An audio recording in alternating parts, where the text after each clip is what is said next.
किसी गजरे की खुशबू को महकता छोड़ आया हूँ। मेरी नन्ही सी चिड़िया को चहकता छोड़ आया हूँ। मुझे छाती से अपनी तू लगा लेना है भारत माँ। मैं अपनी माँ की बाहों को तरसता छोड़ आया हूँ, तरसता छोड़ आया हूँ। भारत देश महान हवे हो, हिंदुस्तानी के जान हवे हो। हमर झंडा तिरंगा शान हवे हो, ऐसन हमर हिंदुस्तान हवे हो। हमर झंडा तिरंगा शान हवे हो, ऐसन हमर हिंदुस्तान हवे हो।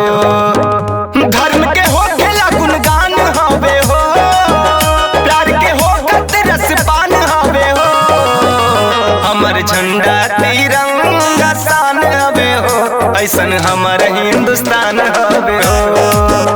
हमर झंडा तिरंगा शान हवे हो, ऐसन हमर हिंदुस्तान हवे हो।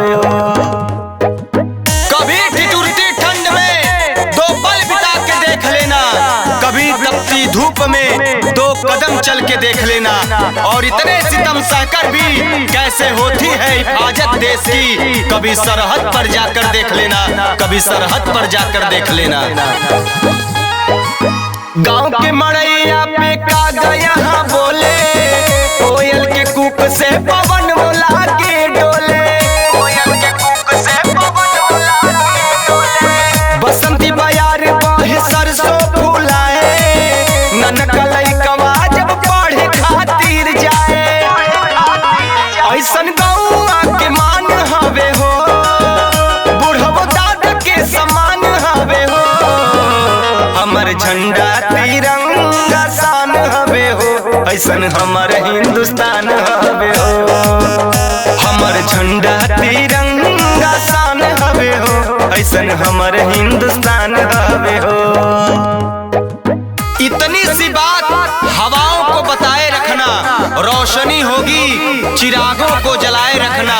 लहू देकर की है जिसकी हिफाजत हमने, ऐसे तिरंगे को हमेशा दिल में बसाए रखना, दिल में बसाए रखना।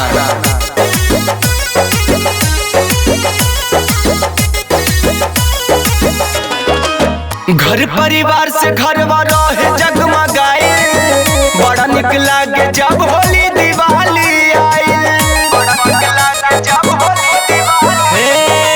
ननका लइकवा जब छुरछुरी जरावे, रंग से नहा के बड़का भैया घरवा आवे। पर्व त्योहार के भरमान हवे हो, हमके यही पे अभिमान हवे हो। हमर झंडा तिरंगा शान हवे हो, ऐसन हमर हिंदुस्तान हवे हो। हमर झंडा तिरंगा शान हवे हो, ऐसन हमर हिंदुस्तान हवे हो।